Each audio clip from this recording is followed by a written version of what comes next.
Temui Gusmus malam hari, Mahfud MD minta doa.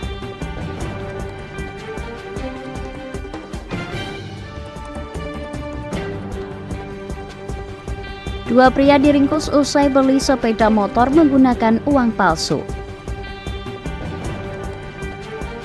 Bawaslu Kabupaten Gerobokan, Jawa Tengah mencopot alat peraga kampanye yang dinilai melanggar aturan.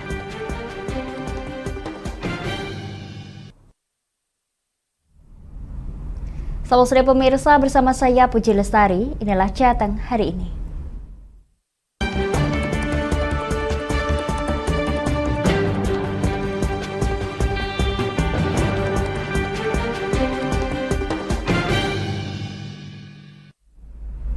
Pemirsa, mendekati musim penghujan, pemotongan dahan pohon terus digencarkan Dinas Lingkungan Hidup DLH Kabupaten Pati.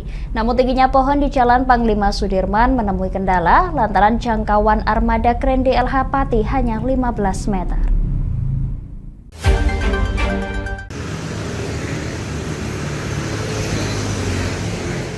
Meski hanya memiliki satu mobil kren dan sering rusak, pemangkasan terus diupayakan Dinas Lingkungan Hidup Kabupaten Pati. Terkait tinggi pohon di Jalan Panglima Sudirman yang tidak bisa dijangkau, DLH Pati bakal meminjam kren milik Dinas Perhubungan. Langkah ini dilakukan mengingat kren yang dimiliki DLH hanya bisa menjangkau ketinggian 15 meter. Sementara ketinggian pohon di Jalan Panglima Sudirman hanya bisa dijangkau dengan kren lebih dari 20 meter. Hendri Setiawan selaku Kepala Bidang Kebersihan Persampahan dan Pertamanan DLH Pati mengungkapkan pihaknya telah mengajukan usulan penambahan armada. Mengingat armada yang dimiliki sering rusak dan tak bisa menjangkau pohon tinggi lewat APBD maupun pusat, namun terhalang anggaran yang terbatas.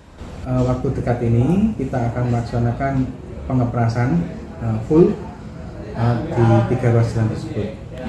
Dan terutama mungkin karena alat kami yang sudah tua, kami akan berkomunikasi dengan Dinas Perhubungan untuk pinjam pakai terkait dengan alat. Mungkin ada rencana pengajuan untuk perbaikan atau baru armadanya, Pak? Kalau rencana itu kami sudah, baik itu kami usulkan lewat APBD maupun lewat pusat, cuman mungkin karena anggarannya terbatas. Ini juga untuk mengantisipasi bukan hanya pelayanan masyarakat, juga mengantisipasi kepada tenaga kami yang melaksanakan tugas dengan alat yang tua. Itu kan keamanan dari petugas kami juga harus kita harus kita perhatikan. Hendri menambahkan pihaknya bakal melakukan pemotongan dahan di Jalan Panglima Sudirman, Jalan Sutomo, dan Jalan Setulan dalam waktu dekat di 3 ruas jalan tersebut. Dari Pati, Mutia Parasti, Lingkar TV melaporkan. Pemirsa, ratusan karyawan PT Heng Suan Rembang Selasa pagi berkumpul di depan pabrik memprotes kebijakan pemutusan kontrak dan intimidasi yang dilakukan oleh perusahaan. Mereka menuntut pihak perusahaan segera memberikan solusi bersama terkait dengan tuntutan selama ini.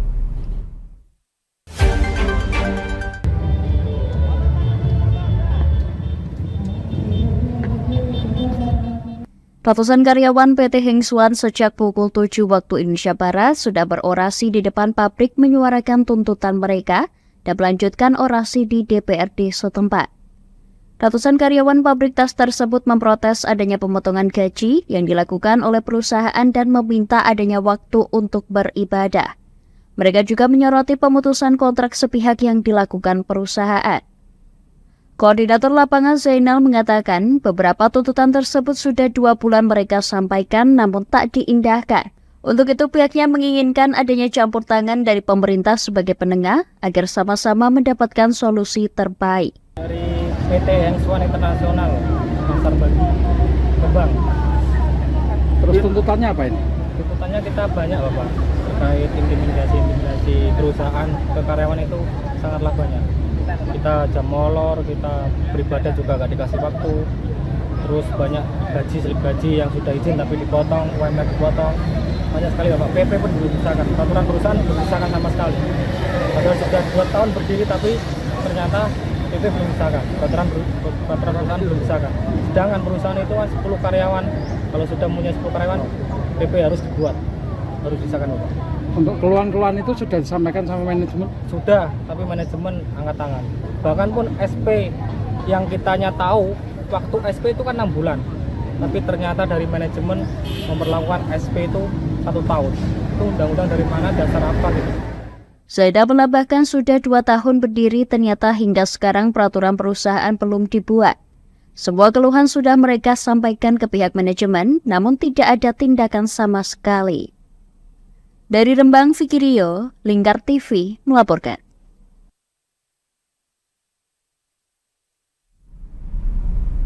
Kami akan jeda sejenak pemirsa, tetap bersama kami di Jateng hari ini.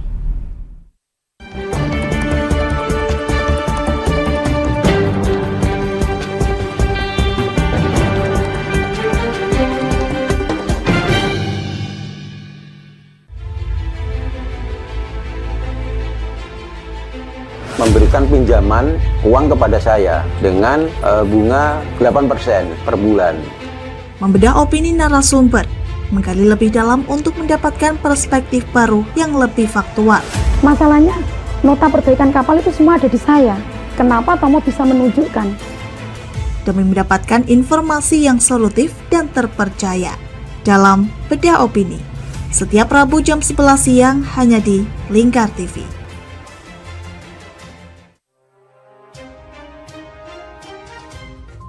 Inilah ketiga anggota komplotan pencuri spesialis pecah kaca mobil setelah melakukan penggelapan 20 sepeda motor dan 2 unit mobil dengan modus retal.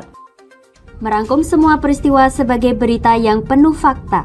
Bersama Puji Lestari, saksikan Jateng hari ini setiap Senin hingga Sabtu jam 4 sore hanya di Lingkar TV. Bersama saya Galus Kargnanti dalam Sapa Jateng Lingkar TV. Melintas di daerah Sukolilo dikejar sama petugas bea cukai, ketangkap. Membahas dan menyuguhkan beragam potensi dari berbagai daerah di Jawa Tengah, ditemani narasumber-narasumber handal di bidangnya. Pencegahan dari awal mulai dari perilakunya, perilaku hidup bersih sehatnya juga harus dijaga seperti itu. Kami siap menyapa Anda dalam Sapa Jateng. Setiap Selasa jam 11 siang hanya di Lingkar TV.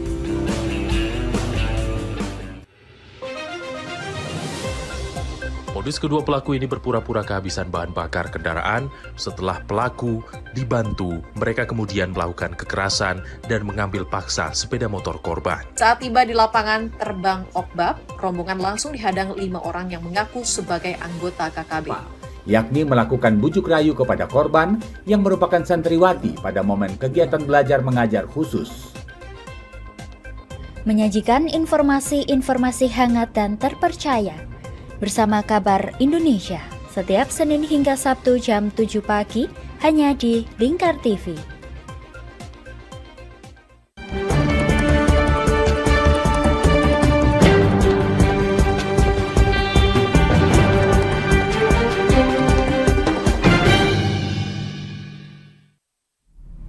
Anda masih menyaksikan Jateng hari ini pemirsa. Kiai Haji Mustafa Bisri dalam kurun waktu 2 hari berturut-turut kedatangan tamu tokoh penting nasional. Mulai dari mantan Menteri Agama Lukman Hakim, dilanjut Senin pagi kedatangan Capres Ganjar Pranowo, dan kemarin malam giliran calon wakil presiden atau cawapres dari Ganjar Pranowo yakni Mahfud MD sowan ke Gusmus.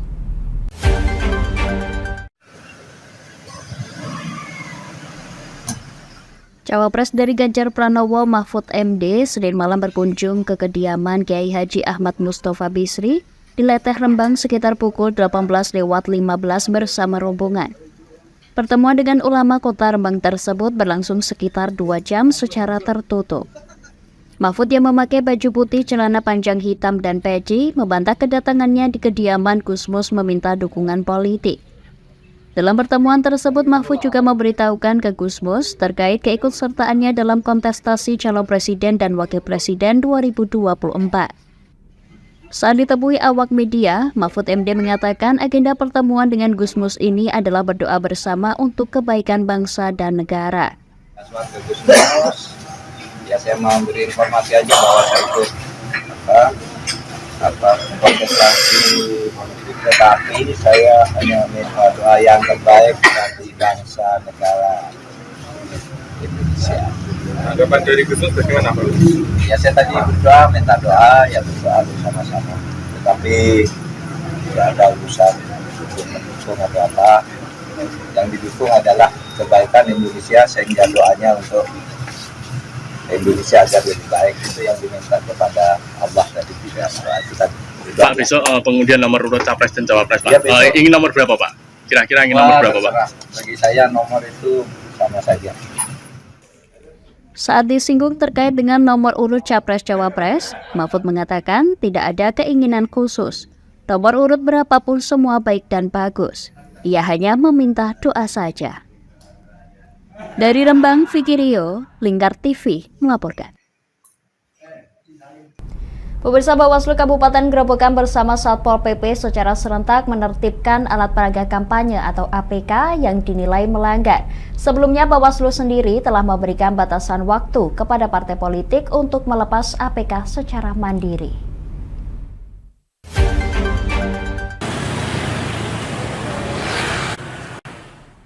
Alat peraga kampanye atau APK di seluruh kecamatan di Kabupaten Grobogan mulai ditertibkan Bawaslu bersama Satpol PP setempat. Spanduk dan baliho bergambar calon legislatif yang dinilai melanggar langsung diturunkan petugas. Ketua Bawaslu Grobogan Fitrianita Witanti mengatakan alat peraga yang ditertibkan tersebut merupakan yang melanggar berdasarkan Surat Bawaslu Republik Indonesia nomor 774. Petugas melepas APK ketika ada nomor urut, gambar coblos paku, dan ada ajakan untuk memilih. Pihak Bawaslu sendiri sudah melakukan koordinasi dengan seluruh parpol pada 6 November 2023 lalu, di mana saat itu disepakati parpol diberikan batas waktu untuk melepas secara mandiri. Setelahnya APK dan alat peraga sosialisasi kampanye akan ditertibkan. Jadi kami mendasari pada surat Bawaslu nomor 774, termasuk bahwa kemudian hari ini sudah ditetapkan DCT, maka sejak tanggal 4 sampai dengan tanggal 27 November itu mestinya yang diperbolehkan hanya alat peraga sosialisasi. Kalau kemudian ditemukan alat peraga yang menyerupai kampanye, maka kemudian akan ditertibkan. Beberapa waktu lalu, di tanggal 6 November, kami sudah mengumpulkan teman-teman partai politik dalam menindaklanjuti hal ini. Kami meminta teman-teman partai politik untuk menurunkan alat peraga yang menyerupai kampanye ini diturunkan secara mandiri. Tetapi karena sudah kami berikan waktu, batas waktu sampai dengan 1 minggu tidak ditertibkan, maka hari ini Bawaslu berkoordinasi bersama-sama dengan Satpol PP untuk melakukan penertiban alat peraga kampanye. Fitria juga menambahkan, selama tidak terdapat tanda yang dilarang, maka masih disebut alat peraga sosialisasi. Dari Grobogan, Eko Agung Suryanto, Lingkar TV melaporkan.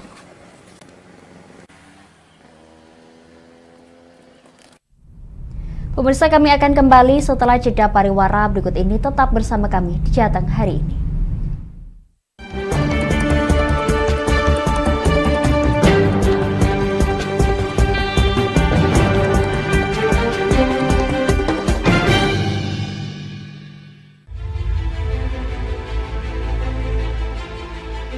Memberikan pinjaman uang kepada saya dengan bunga 8% per bulan. Membedah opini narasumber, menggali lebih dalam untuk mendapatkan perspektif baru yang lebih faktual. Masalahnya, nota perbaikan kapal itu semua ada di saya. Kenapa Tomo bisa menunjukkan? Demi mendapatkan informasi yang solutif dan terpercaya. Dalam Bedah Opini, setiap Rabu jam 11 siang hanya di Lingkar TV.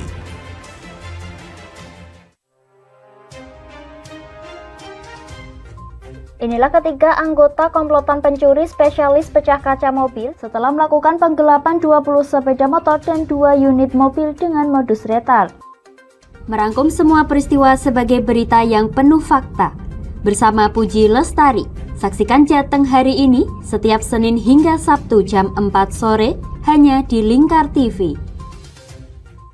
Bersama saya Galus Karginanti dalam Sapa Jateng Lingkar TV.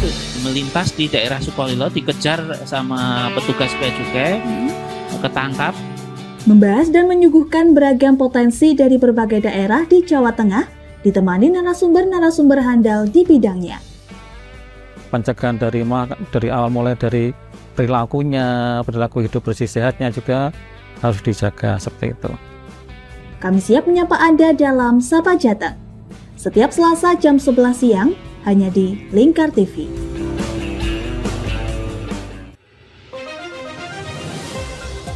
Modus kedua pelaku ini berpura-pura kehabisan bahan bakar kendaraan. Setelah pelaku dibantu, mereka kemudian melakukan kekerasan dan mengambil paksa sepeda motor korban. Saat tiba di lapangan terbang Okbab, rombongan langsung dihadang 5 orang yang mengaku sebagai anggota KKB.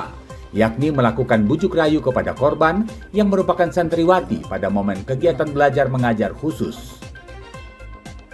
Menyajikan informasi-informasi hangat dan terpercaya bersama Kabar Indonesia setiap Senin hingga Sabtu jam 7 pagi hanya di Lingkar TV.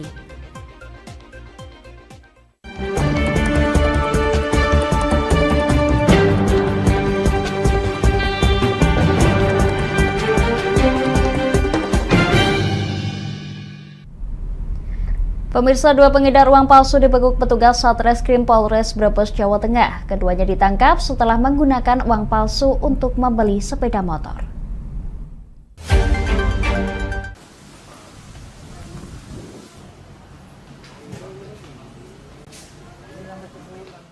Dua tersangka pengedar uang palsu ini masing-masing bernama Edi Priyono dan Imam Santoso. Keduanya ditangkap berikut barang bukti 340 lembar uang palsu mirip pecahan 100 ribuan, sepeda motor pelaku, dan beberapa HP. Sindikat pengedar uang palsu ini terbongkar setelah kedua pelaku membeli sepeda motor milik warga seharga 9,4 juta rupiah dengan uang palsu. Kapolres Brebes AKBP Guntur M. Thorik menjelaskan, pengungkapan kasus itu bermula saat pemilik motor hendak menjual sepeda motornya melalui media sosial Facebook. Dari informasi di medsos ini, kedua tersangka tertarik untuk membelinya. Kedua pihak kemudian melakukan perjanjian jual beli motor seharga 9,4 juta rupiah secara COD. Korban kemudian memeriksa keseluruhan uang hasil penjualan motor dan ternyata palsu. Merasa dirugikan, korban kemudian melapor ke pihak kepolisian. Atas laporan tersebut, tim Reskrim Polres Brebes melakukan penyelidikan dan berhasil menangkap para tersangka. Dua pelaku mengaku membeli uang palsu dari seseorang sebanyak 500 lembar, mirip pecahan 100 ribu sebesar 15 juta rupiah. BI memang sebagai saksi ahli, BI sudah menyatakan bahwa ke 340 lembar uang ini adalah uang palsu. Untuk proses hukum tetap dijalankan oleh kedua tersangka, dan tidak menutup kemungkinan akan ada pengembangan lain lagi terkait dengan uang-uang ini. Apabila saya himbau, apabila memang ditemukan di wilayah Brebes adanya dugaan uang palsu atau peredaran uang palsu, tolong segera dikonfirmasi kepada kami untuk segera kami tindak lanjut. Sementara Kepala Kantor Perwakilan Bank Indonesia Tegal, Marwadi, mengatakan pihaknya telah melakukan pemeriksaan terhadap barang bukti uang palsu. Ia menyebut jika dilihat sekilas uang palsu itu memang ada kemiripan sekitar 90%. Namun setelah diteliti dengan alat khusus, dari sisi warna tidak sesuai dengan standar Bank Indonesia dan diketahui uang palsu itu hasil cetak. Kita melakukan dengan 3 metode seperti yang Bapak ketahui, 3D, dilihat tidak badan terawang, juga menggunakan alat. Jadi dari sisi warna memang itu tidak sesuai dengan standar, kurang cerah, dan ini memang hasil print. Kita print yang kemudian juga menggunakan sinar ultraviolet, juga terbukti palsu gitu ya. Dan benang pengaman juga tidak sesuai standar yang dikeluarkan oleh Bank Indonesia. Jadi kami mengimbau kepada masyarakat apabila menemukan uang yang dicurigai palsu agar dapat menghubungi Bank Indonesia untuk meminta konfirmasinya apakah uang ini asli atau tidak. Saat ini kedua tersangka dikenakan pasal 36 ayat 2 dan 3 dengan ancaman maksimal 15 tahun penjara. Dari Brebes, Gus Padilla, Lingkar TV melaporkan. Seorang wanita berhasil menggagalkan aksi penjamretan yang menimpa dirinya di Kota Semarang, Jawa Tengah usai melakukan perlawanan. Usai gagal mengambil kalung milik korban, pelaku langsung kabur dengan menggunakan sepeda motor.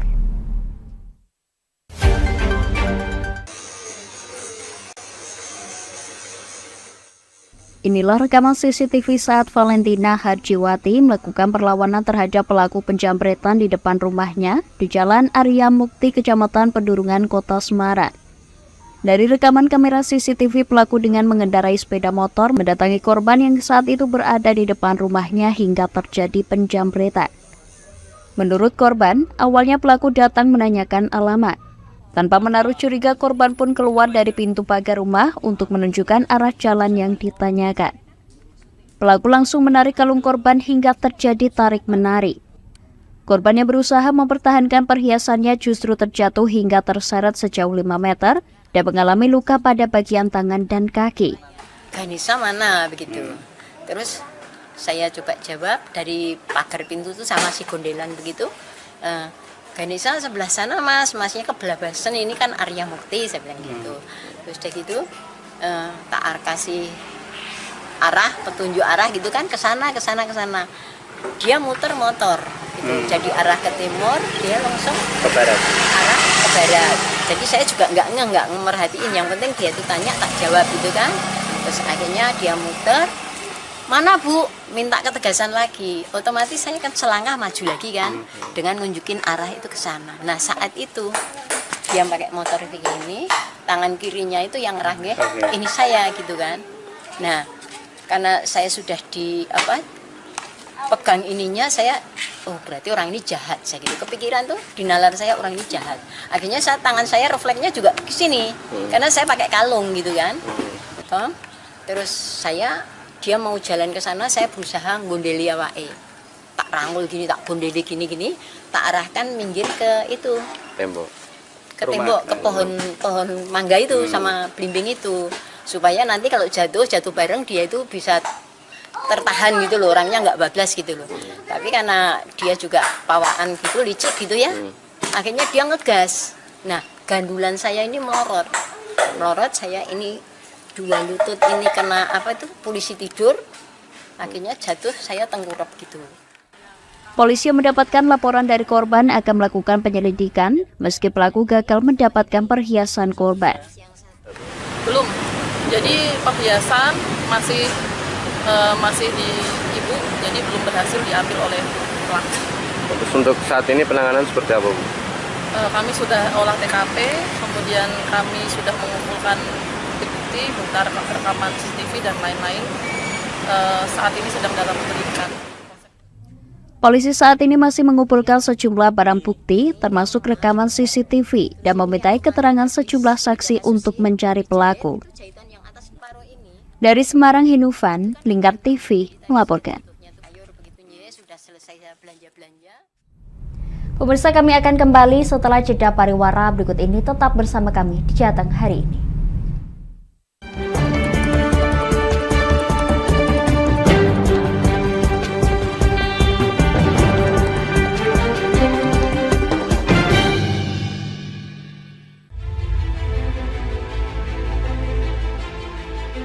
Memberikan pinjaman uang kepada saya dengan bunga 8% per bulan.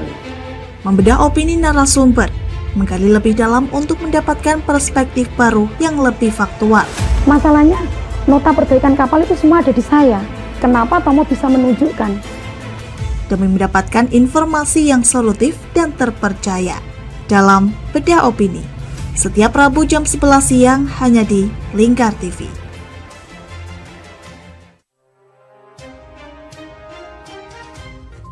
Inilah ketiga anggota komplotan pencuri spesialis pecah kaca mobil setelah melakukan penggelapan 20 sepeda motor dan 2 unit mobil dengan modus retal. Merangkum semua peristiwa sebagai berita yang penuh fakta. Bersama Puji Lestari, saksikan Jateng hari ini setiap Senin hingga Sabtu jam 4 sore hanya di Lingkar TV. Bersama saya Galus Kargnanti dalam Sapa Jateng Lingkar TV. Melintas di daerah Sukolilo dikejar sama petugas bea cukai, ketangkap. Membahas dan menyuguhkan beragam potensi dari berbagai daerah di Jawa Tengah, ditemani narasumber-narasumber handal di bidangnya. Pencegahan dari awal mulai dari perilaku hidup bersih sehatnya juga harus dijaga seperti itu. Kami siap menyapa Anda dalam Sapa Jateng. Setiap Selasa jam 11 siang hanya di Lingkar TV.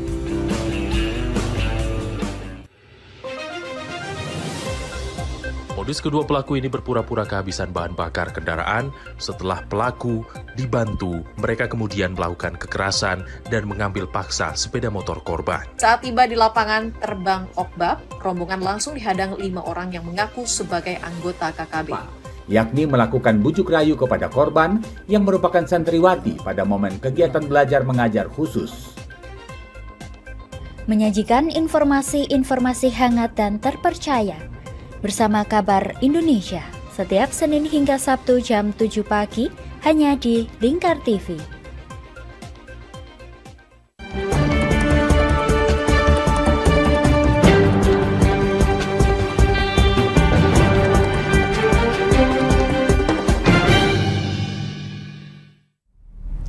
Pemirsa, harga jagung di Kabupaten Kendal di tingkat petani pada masa panen kali ini cukup bagus, mencapai Rp6.200 per kilogram. Harga ini lebih tinggi dibandingkan dengan harga jagung pada bulan Mei hingga September lalu yang hanya Rp5.200 per kilogram.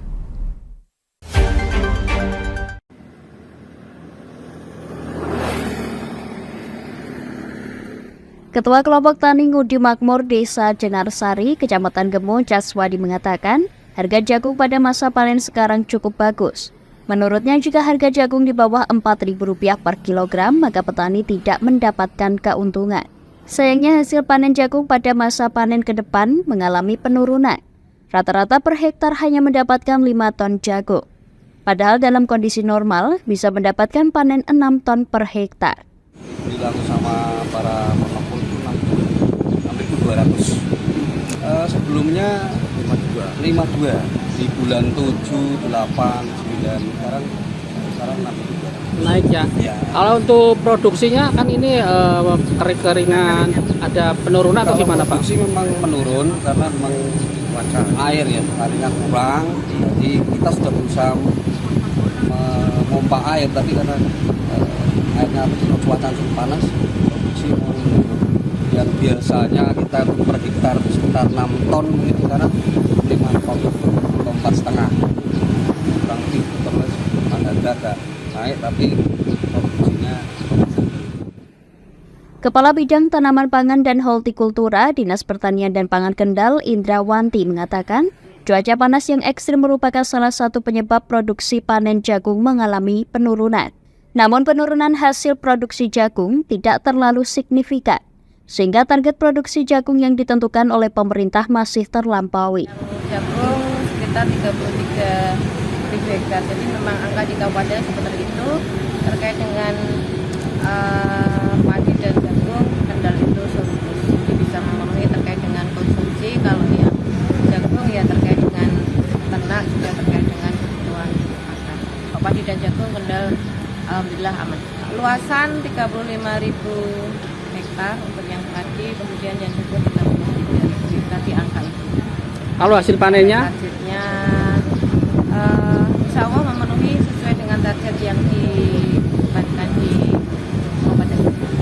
Terkait dengan El Nino memang ada terkait dengan kekeringan, ada pengurangan, tapi ini kan sudah mulai hujan juga, sudah mulai ditanam juga, jagung juga ini sudah mulai begitu aja sudah mulai tanam. Indrawanti menambahkan pada tahun 2023 ini luas lahan pertanian tanaman padi seluas 35.000 hektar, sedangkan untuk tanaman jagung seluas 33.000 hektar. Berdasarkan hasil panen tanaman padi maupun jagung di Kabupaten Kendal sudah melampaui target yang ditentukan. Dari Kendal, Wahyudi, Lingkar TV melaporkan.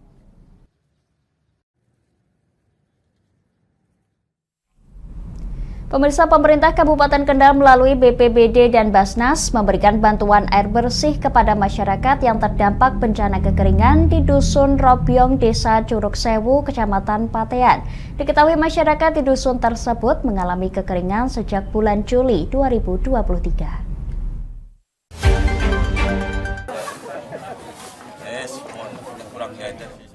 Bantuan air bersih di Dusun Robyong, Desa Curug Sewu, Kecamatan Patean diberikan setiap 2 hingga 3 hari sekali dengan rata-rata 6 truk tangki berukuran 4.000 liter. Total pendistribusian air bersih di daerah terdampak bencana kekeringan yang dilaksanakan BPBD Kabupaten Kendal sejak tanggal 19 Juli 2023 hingga kini sebanyak 300 tangki dengan total kapasitas 1.310.000 liter. Selain itu ada juga dukungan bantuan dari lembaga, organisasi, dan CSR sebanyak 209 tangki, tandon, 28.110 galon dengan total kapasitas 1.387.165 liter. Kepala Badan Penanggulangan Bencana Kabupaten Kendal Ali Sutaryo mengatakan terdapat 7 kecamatan di antaranya 12 desa yang mengalami kekeringan.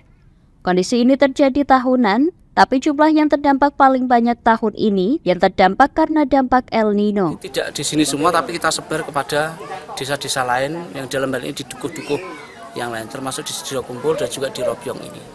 Pak, di sini memang sumur, tidak ada sumur atau memang sumurnya kering atau bagaimana? Kalau sumur masyarakat itu ada, kedalaman 29 sampai 30 kemarin kita konfirmasi kepada masyarakat, tapi tidak ada airnya.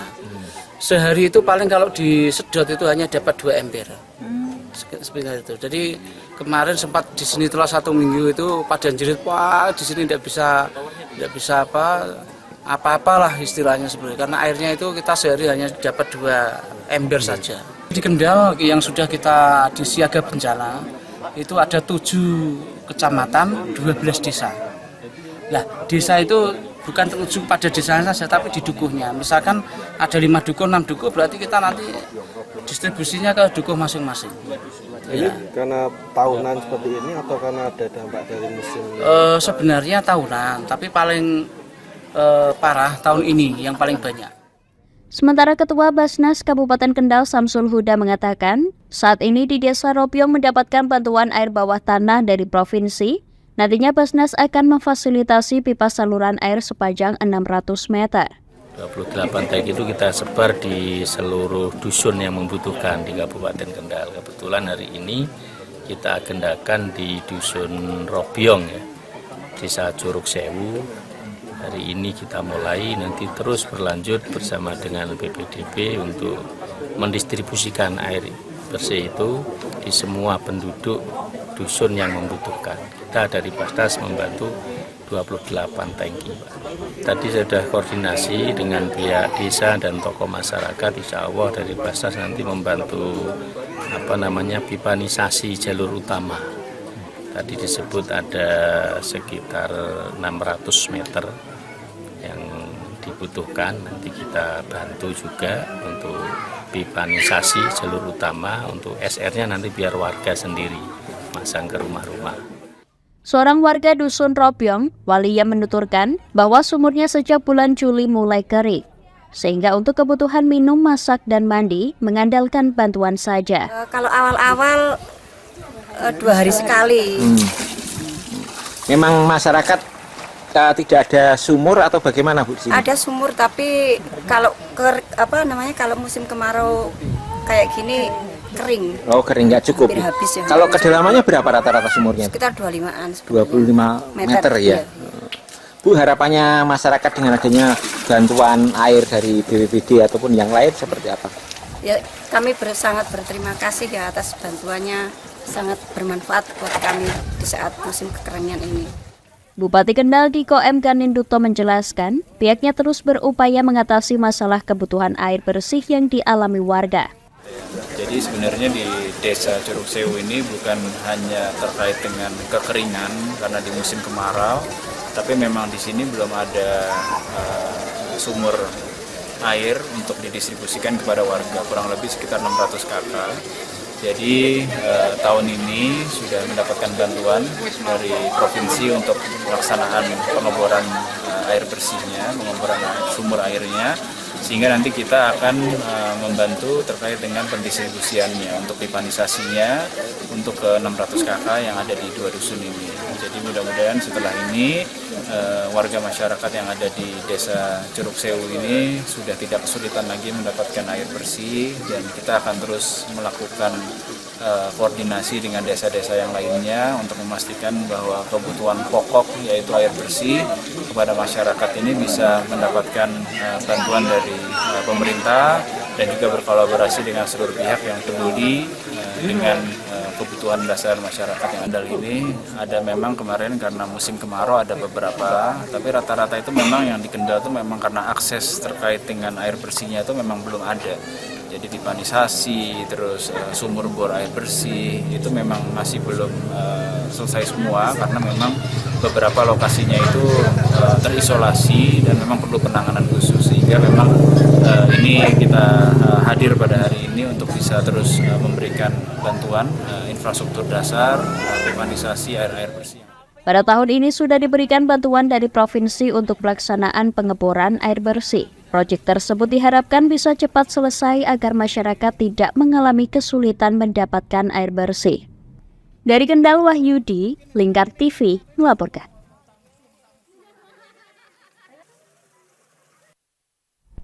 Pemirsa, tingkatkan pelayanan ke pasien RSUD RAS Wondopati, hadirkan pelayanan ekstrakorporeal shockwave lithotripsy atau ISWL sebagai bentuk terapi penghancuran batu ginjal tanpa harus operasi. Dengan adanya pelayanan ini, RSUD RAS Wondopati dapat menjadi rumah sakit rujukan penanganan batu ginjal sehingga pasien tak perlu jauh-jauh dirujuk di luar kota. Di rumah sakit Wondo ini akan betah. Karena Bapak Ibu sekalian, tingkatkan pelayanan, RSUD RAS Wondopati tambah layanan extracorporeal shockwave lithotripsy atau ISWL yang merupakan terapi menghancurkan batu ginjal menjadi serpihan kecil sehingga bisa dikeluarkan dari seluruh kemih tanpa harus dilakukan pembedahan. PLT Direktur RSUD RAS Wondopati Hartoto menuturkan, dengan adanya penambahan layanan ini diharapkan dapat memberikan alternatif pelayanan bagi pasien yang takut operasi dan memenuhi persyaratan penanganan terapi ISWL, terutama untuk batu dengan ukuran diameter kurang dari 2 cm. Lebih lanjut, Hartoto menjelaskan penanganan berlangsung cukup cepat dengan rentang waktu 45 hingga 60 menit, tergantung lokasi dan ukuran batu ginjal. Meski baru diresmikan, pelayanan ISWL telah dibuka sejak 1 November lalu. Pelayanan untuk batu ginjal dengan teknik kejut ya, sehingga batunya itu diharapkan luruh, pecah, begitu. Ya. Pakai terapi kejut. Ya. Harapannya Pak dengan adanya pelayanan ini seperti apa? Harapannya dengan ISWL ini maka pasien-pasien yang ada hubungannya dengan penyakit batu ginjal itu bisa dilayani dengan cepat di Suwondo. Itu kalau batu ginjal kan operasinya dengan pembedahan, pembedahan. Tapi memang ada syaratnya. Oh, batunya harus minimal di bawah 2 cm begitu. Nanti Pak Abdul Kohar, Pak Dokter Spesiologi yang menjelaskan, tapi intinya batu-batu tertentu yang kecil itu yang bisa dihancurkan dengan terapi kejut ISWL tadi. Kan itu juga pasien yang kan ada pasien-pasien yang takut dioperasi kan, sehingga itu tidak ada pembedahan. Sementara itu, penjabat Bupati Pati Henggar Budi Anggoro menuturkan, penambahan layanan ini dapat dimanfaatkan dengan sebaik-baiknya sehingga pasien dapat rujuk ke RSUD RAS Wondopati, tak perlu jauh-jauh keluar kota. Ini kita sangat berharap nanti itu bisa dimanfaatkan secara luas oleh masyarakat yang ada di Kabupaten Pati, karena tentunya sampai saat ini pun biasanya masyarakat di Kabupaten Pati manakala yang memang membutuhkan layanan di kaitannya dengan ISWL ini biasanya dirujuk di luar Kabupaten Pati. Tetapi alhamdulillah pagi hari ini kita sudah launching kaitannya dengan layanan ISWL di Rumah Sakit Suwondo, yang mudah-mudahan nanti ini semua dapat menyelesaikan berbagai macam permasalahan yang memang harus diselesaikan dengan menggunakan alat berupa ISWL.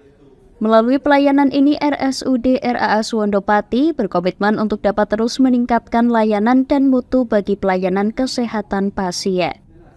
Dari Pati, Mutia Parasti, Lingkar TV melaporkan.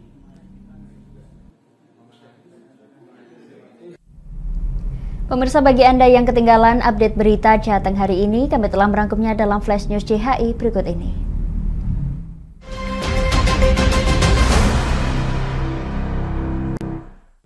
Seorang wanita berhasil gagalkan aksi penjamretan yang menimpa dirinya di kota Semarang, Jawa Tengah usai melakukan perlawanan. Usai gagal mengambil kalung milik korban, pelaku langsung kabur dengan menggunakan sepeda motor. Bawaslu Kabupaten Gerobokan, Jawa Tengah bersama Satpol PP serentak menertibkan alat peraga kampanye atau APK yang dinilai melanggar. Sebelumnya Bawaslu sendiri telah memberikan batas waktu kepada partai politik untuk melepas APK secara mandiri. 2 pengedar uang palsu dibekuk petugas Satreskrim Polres Brebes, Jawa Tengah. Keduanya ditangkap setelah menggunakan uang palsu untuk membeli sepeda motor. Kiai Haji Mustafa Bisri dalam kurun waktu 2 hari berturut-turut kedatangan tamu tokoh penting nasional. Mulai dari mantan Menteri Agama Lukman Hakim, dilanjut Senin pagi kedatangan Capres Ganjar Pranowo. Dan kemarin malam, giliran calon wakil presiden Cawapres dari Ganjar Pranowo yakni Mahfud MD sowan ke Gusmus.